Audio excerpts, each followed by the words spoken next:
Creo que tú ya sabes cuál ha sido mi única experiencia con el efecto Mandela. A pesar de eso, el estar consciente de su existencia y cómo afecta al mundo me ha despertado una insaciable curiosidad de investigar muchos más casos que puedan haber sucedido.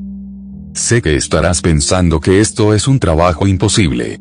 ¿Cómo podría yo saber de otros casos si seguramente al momento de pasar mi memoria general también cambiaría? Me explico mejor. ¿Cómo podría yo darme cuenta que una estatua de Central Park siempre estuvo ahí y no apareció de la nada ayer por la noche? Si ese fuera el caso, mi memoria general me diría que eso siempre estuvo ahí. La probabilidad para que seas una persona no afectada y darte cuenta del efecto Mandela es igual a sacarte la lotería varias veces seguidas. Incluso a mí que ya experimenté un verdadero efecto Mandela, puede que sea el único que me pase el resto de mi vida. Y es aún peor. Cuando ya estás consciente de su existencia puedes volverte paranoico. Cualquier cambio que suceda pensarás que es el efecto Mandela. Podrían poner un nuevo árbol en el parque gracias a una campaña de reforestación del gobierno y tú no estabas enterado. Eso provocará que cuando lo veas pienses que ese árbol acaba de aparecer cuando no es así. Los malentendidos se cuentan por miles. Así que mantén la calma y piensa con la cabeza fría cada vez que sientas que esto te está pasando. Ya aclarado esto, si puedes controlar tu miedo y concentrarte, incluso si el efecto Mandela no te pasa a ti, puedes leer casos increíbles como los que te contaré a continuación. Hace 2 semanas hubo una reunión en el departamento de un compañero de trabajo. Al principio no tenía planeado asistir, pero resulta que él era el que siempre me cubría cuando llegaba tarde. Estuve a punto de ser despedido varias veces gracias a esto y si no fuera por él ahora no tendría trabajo. Mi salario solo es el 10% de mis ingresos, el otro 90% es el depósito que mi padre me hace cada mes. Pero si me sigue apoyando es porque tiene la falsa idea de que quiero aspirar a más en mi actual empleo y mantenerlo es vital para que su dinero siga viniendo a mi cuenta bancaria. Como se imaginarán llegué lo más tarde que pude a la reunión. Intenté pasar lo más desapercibido posible durante la noche a pesar de que todos intentaron ser amables conmigo. Estaba en el minibar arrasando con el whisky hasta que escuché a 2 de los abogados hablando de si tomarían el caso del alpinista caníbal. El ambiente era lo suficientemente aburrido para concentrarme en el resto de su conversación. Al parecer a uno de ellos le estaba ofreciendo un caso muy interesante. Al parecer cerca de Alaska, un alpinista había sido encontrado a unos kilómetros del pueblo más cercano y estaba totalmente trastornado.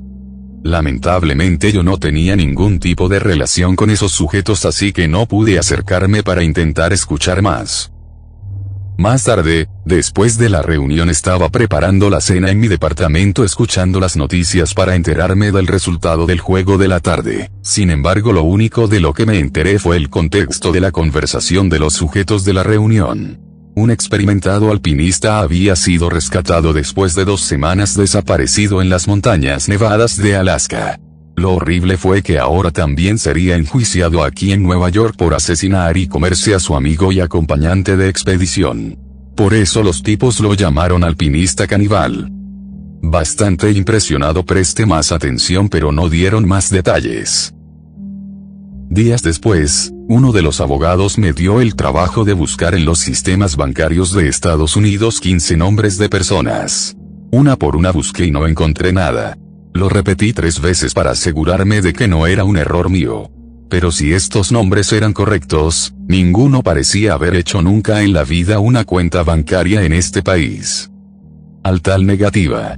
Buscamos ayuda externa con bancos extranjeros. Pero varias semanas de espera nos dio como resultado una respuesta negativa también. Si estas personas eran reales, seguramente guardaban su dinero bajo el colchón y jamás habían pagado impuestos. Al informarle esto a la secretaria de Hacienda, rápidamente abrieron una investigación formal que terminó en lo que ya esperábamos. El fisco informó no solo que esas personas nunca habían pagado impuestos, sino que también esas personas no existían. Esas personas jamás se habían registrado al momento de nacer.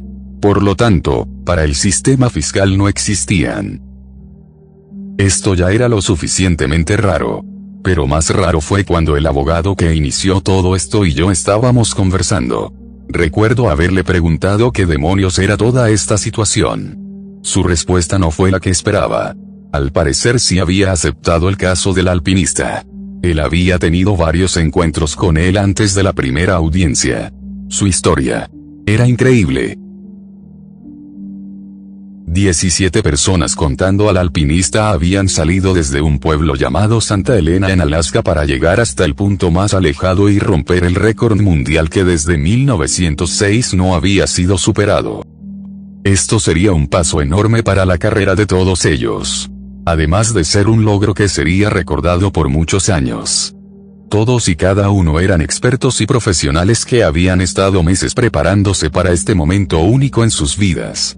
Todos partieron motivados y determinados. Durante 3 semanas estuvieron caminando en el día y durmiendo en la noche. Su campamento era enorme y cargaban miles de kilos de comida para mantener a 17 personas con energía. A veces debían levantarse a las 5 en punto de la mañana ya que les tomaba 2 horas en recoger y preparar todo para moverlo. Cada vez que partían tomaban esa zona como punto de referencia ya que con tanta comida y equipo dejaban un desastre increíble que daba evidencia de que habían estado ahí, y al momento de regresar lo usarían para orientarse. Eso es muy interesante. Le dije. Pero no escuché nada sobre 17 alpinistas. Solo del caníbal y su amigo muerto. Él asintió brevemente y continuó la historia. Mi compañero me dijo que eso es porque solo fueron ellos 2. Esas otras 15 personas que supuestamente fueron con él no existen. Los siguientes desvaríos de su historia lo atribuyen al trauma que la desnutrición y el frío le hicieron a su cerebro. Que según los médicos, alucinó todos los hechos posteriores. La última parte de la historia es la que menos tiene sentido. Según su testimonio, él y su amigo fueron a observar una aurora boreal mientras los demás dormían. Caminaron 5 minutos para llegar a un punto elevado y tomar unas fotografías.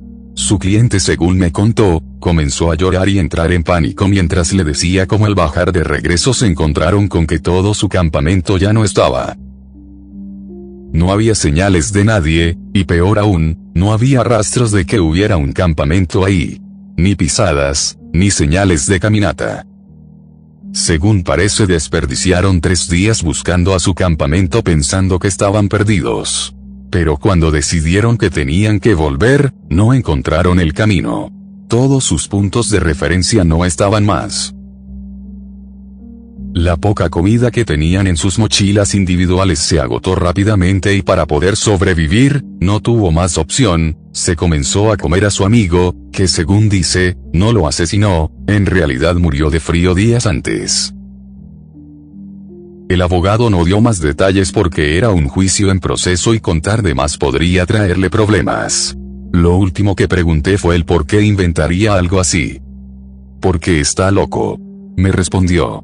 En esa zona no hay señales de que un grupo grande se movió y los residentes locales solo recuerdan que ellos 2 eran los que subirían. Además un campamento como el que describe tomaría horas recogerlo. Esas 15 personas no existen y jamás lo acompañaron a ningún lugar. Si esto ya me había puesto nervioso, pensé lo peor cuando a escondidas entré a su oficina horas después y saqué el folder con más información, encontrándome con una fotografía del alpinista junto con su compañero en las montañas. Todo normal. De no ser porque entre ellos 2 había un espacio vacío anormal. ¿Quién se tomaría una foto con su único compañero de viaje así de alejados, casi tanto que hubieran cabido otras 12 o 13 personas más entre ellos? Pero como dije, estaba vacío.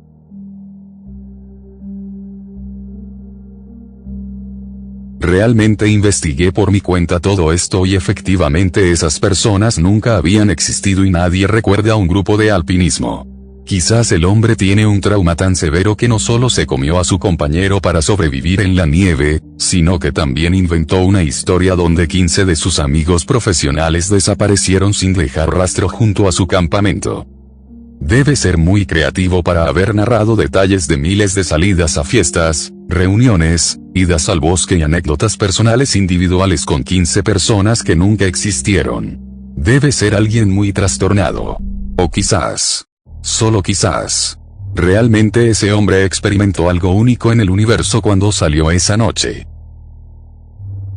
No puedo asegurar nada, pero si el efecto Mandela puede desaparecer personas, me pregunto cuántas cosas han cambiado cada día que me levanto y jamás sabré qué sucedieron, porque mi maldito subconsciente me dice que todo era igual que como lo recordaba. Ojalá algún día pueda visitar a ese alpinista y tener una larga charla con él.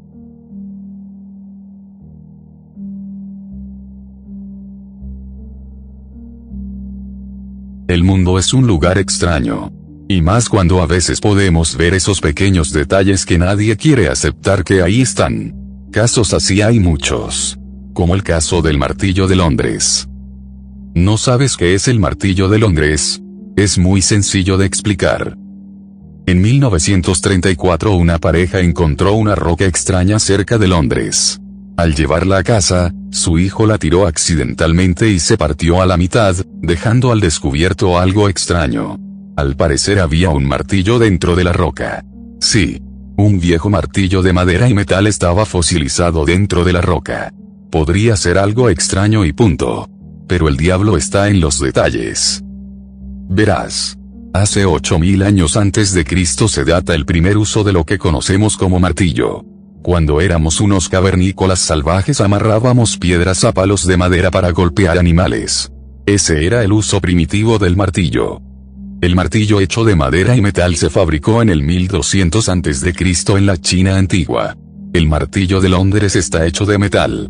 Así que entenderás que nadie se explica cómo los estudios indicaron que el martillo de Londres estuvo encerrado en esa piedra por 100 millones de años. Esto es real y puedes buscarlo en internet.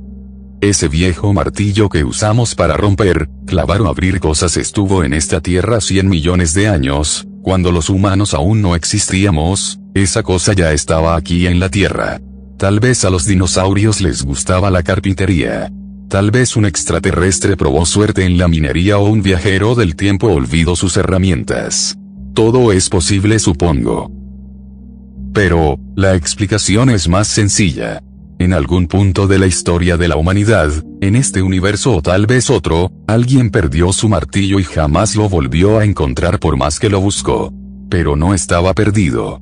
Tal vez simplemente apareció en algún pantano hace más de 100 millones de años. Vio pasar la historia de la Tierra y esperó más de 100 millones de años. Sin duda, entre más investigo, más miedo tengo del mundo en el que vivo. Últimamente, en las noches, desde la ventana de mi apartamento, puedo ver a alguien del edificio frente al mío observándome. No logro ver características específicas. De hecho, al comienzo creí que era un maniquí de decoración hasta que me saludó lentamente cuando notó que me di cuenta de su presencia. Siempre cierro las ventanas y cortinas cuando duermo para evitar sentir su presencia. Ya me quejé con los supervisores de su edificio, pero me dicen que la habitación donde señalé que estaba todas las noches no está ocupada por nadie. Espero que esto solo sea temporal. Y también espero que nadie haya notado que ahora sé cosas que tal vez el universo no quiera que sepa. Y tú, dime, ¿aún no crees en el efecto Mandela,